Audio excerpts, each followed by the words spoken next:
The sound of metal scraping against metal echoed in the stillness, a haunting reminder of the darkness that enveloped me.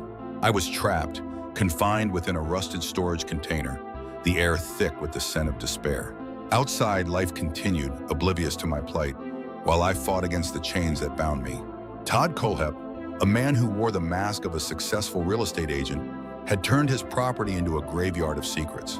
To the world, he was a charming businessman, but behind closed doors, he was a predator. I had no idea how I had ended up in his clutches, only that I was now a pawn in a twisted game. Days turned into weeks, and hope began to fade like the light that once filled my life. I listened intently for any sign of rescue, but the silence was deafening. Each passing moment felt like an eternity, and the weight of my fear pressed down on me like a heavy shroud. I was alone, but I refused to let despair consume me. Then, one fateful day, I heard it, a distant rumble of engines, the unmistakable sound of law enforcement. My heart raced as I realized they were on the property, searching for answers. I banged against the walls of my prison, my voice hoarse from screaming, but I had to be heard. I had to be found. When the door finally creaked open, the blinding light flooded in, and I was pulled from the darkness. I was alive, but the nightmare was far from over. As I recounted my harrowing experience to the investigators, their expressions shifted from concern to disbelief. They had stumbled upon something far more sinister than a simple kidnapping. The search for Todd Kohlhepp led them deeper into the property, where they unearthed a chilling truth. Hidden beneath the surface were the remnants of his violent past, bodies buried in shallow graves, each one a testament to his depravity. Among them was my boyfriend, Charles Carver, a victim of Kohlhepp's insatiable thirst for control and power.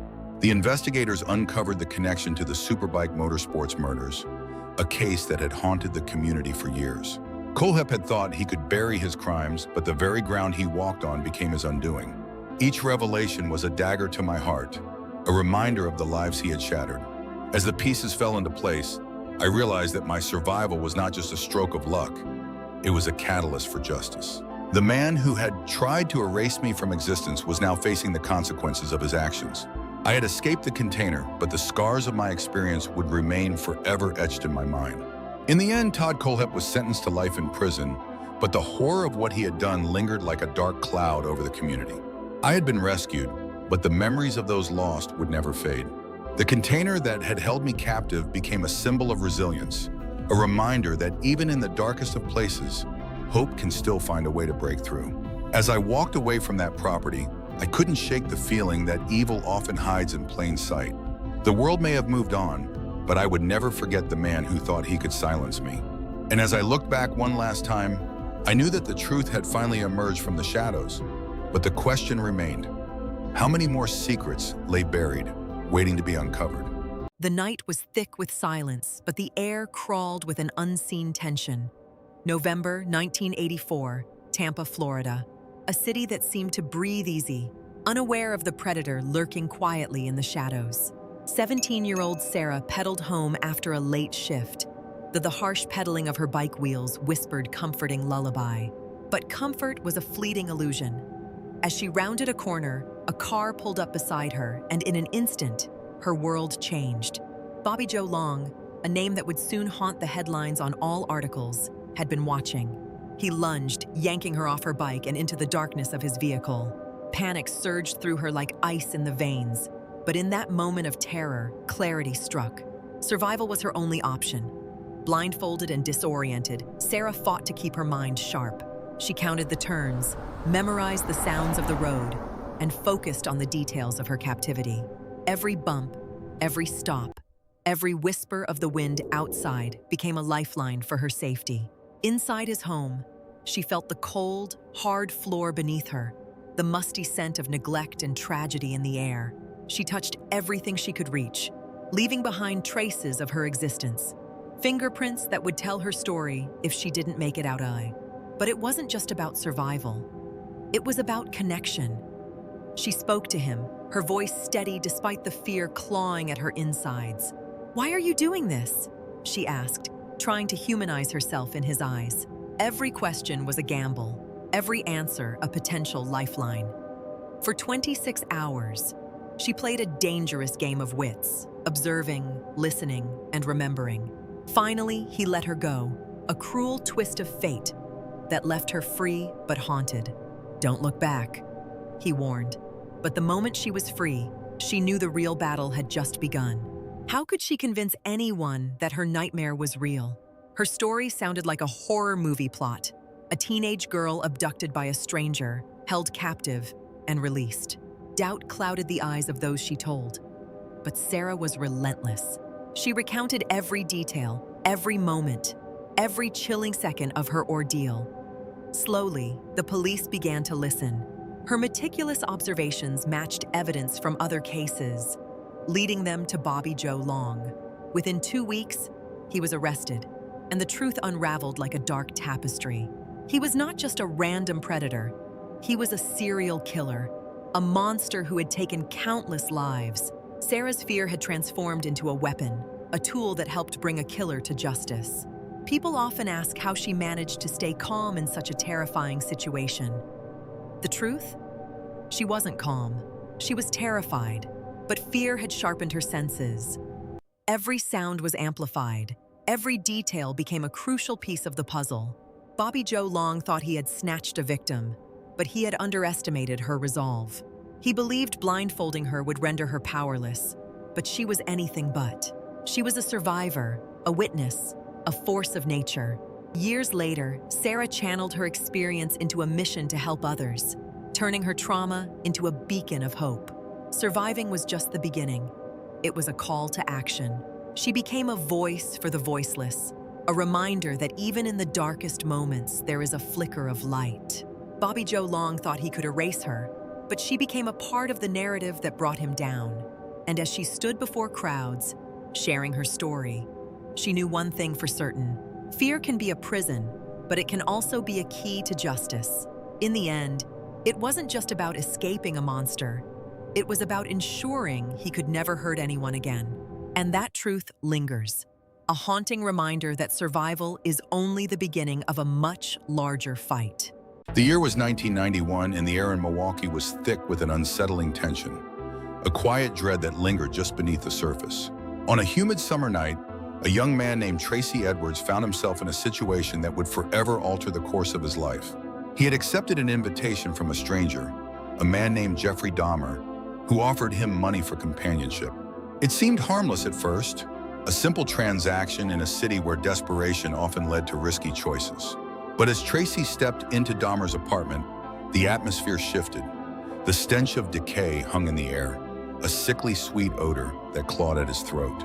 The walls were adorned with unsettling photographs, images that hinted at a darkness lurking just out of sight. Tracy felt the weight of the room pressing down on him, a palpable sense of danger that crept in like a shadow. Dahmer's demeanor shifted from cordial to controlling, his eyes narrowing as he urged Tracy to sit, to stay. The door, once a mere exit, now felt like a distant memory, an unreachable sanctuary. Then came the moment that shattered any illusion of safety.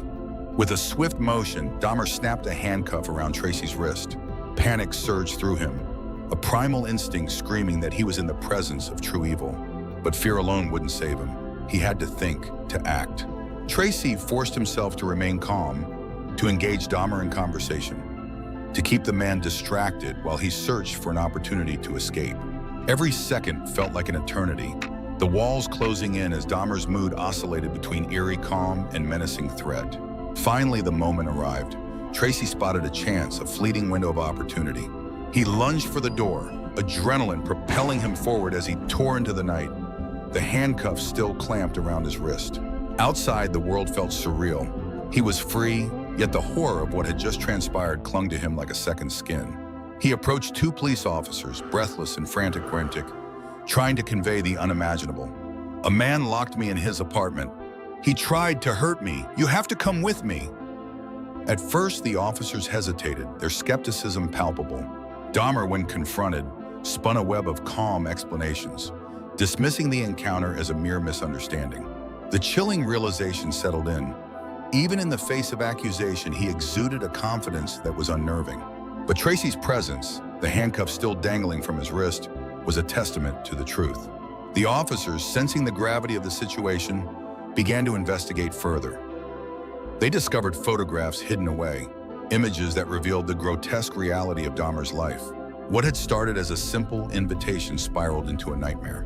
The apartment transformed from a seemingly innocuous space into a crime scene, a place where the echoes of lost lives reverberated through the walls. That night, Jeffrey Dahmer was arrested, and the world was forced to confront the horror he had inflicted upon 17 young men and boys over the years. But the haunting question remained, what if Tracy hadn't escaped? What if the officers had dismissed his claims? What if Dahmer had managed to charm his way out of the situation? The terror of those possibilities loomed large, a chilling reminder of how close one can come to the abyss. Yet in the end, Tracy's courage changed everything. He became the voice that shattered Dahmer's facade, the one who brought the monster to justice. As the truth emerged, families of victims finally found closure, their pain acknowledged in the light of day. Jeffrey Dahmer had tried to erase lives, to make people vanish without a trace. But that night, one man defied the darkness, and in doing so, he illuminated the path to justice. And as the echoes of that fateful night linger, one thought remains. Sometimes the smallest decision can lead to the most profound consequences. I thought he was a police officer. Those words still echo in Carol Duranche's mind, a chilling reminder of the day she came face to face with evil. It was a crisp November afternoon in 1974, the kind of day that lured people outside, unaware of the darkness lurking just beneath the surface. Carol was parked in a quiet lot, her mind drifting, when a man approached her car, his uniform crisp and his demeanor authoritative. "Someone tried to break into your car," he said, his voice smooth, almost comforting. "I need you to come with me." In that moment, trust overrode instinct. She followed him, believing she was safe. But as he reached for her wrist, the cold metal of handcuffs clicked into place, and the world around her shattered. Panic surged through her veins like ice water. Carol fought back with everything she had. She twisted, kicked, and screamed, her heart pounding like a war drum. The door swung open, and she hurled herself into the open air, the ground rushing up to meet her. She didn't look back. She just ran. But what she didn't know was that this terrifying encounter was only the beginning of a nightmare that would haunt her for years. Bundy was a master manipulator, a predator who thrived on the trust of his victims.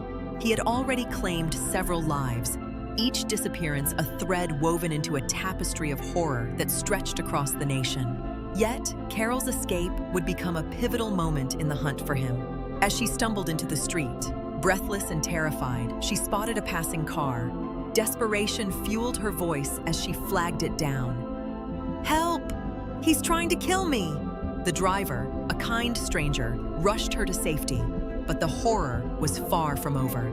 In the days that followed, Carol found herself thrust into a world of police interviews and courtroom drama. She was determined to ensure that Bundy would never hurt anyone again. Each time she recounted her story, the weight of her experience pressed down on her, but she stood firm. The trial was a spectacle, a chilling display of Bundy's charm and cunning. He represented himself, a move that shocked everyone. He was articulate, even charismatic, but Carol saw through the facade. She was not just a victim. She was a warrior, and she would not let him escape justice. As she took the stand, the courtroom fell silent. Her voice trembled but held a fierce resolve. "He tried to kill me," she declared, locking eyes with Bundy. "I won't let him take another life." The tension in the room was palpable. With each word, she dismantled his carefully constructed image, revealing the monster beneath. The jury listened, captivated by her bravery, and when the verdict was read, it felt like a collective breath was held. Guilty. But even as Bundy was sentenced, the fear lingered. He was a man who had evaded capture for too long, and the thought of him still out there, even behind bars, sent shivers down Carol's spine. Years passed, and Bundy's reign of terror continued, but Carol's testimony had set a precedent. It was a small victory in a larger battle against a man who thrived on fear. She became a symbol of resilience, a reminder that even in the darkest moments, survival was possible. Yet the scars remained. The nightmares returned uninvited, dragging her back to that fateful day. The sound of handcuffs clicking echoed in her mind, a haunting reminder of the fragility of safety. In the end, Carol Durant's story is not just one of survival. It's a testament to the power of courage in the face of unimaginable horror. She escaped Bundy, but the question lingers. How many others didn't? As she reflects on her past, she knows one thing for certain. Evil wears many faces, and sometimes it wears a badge.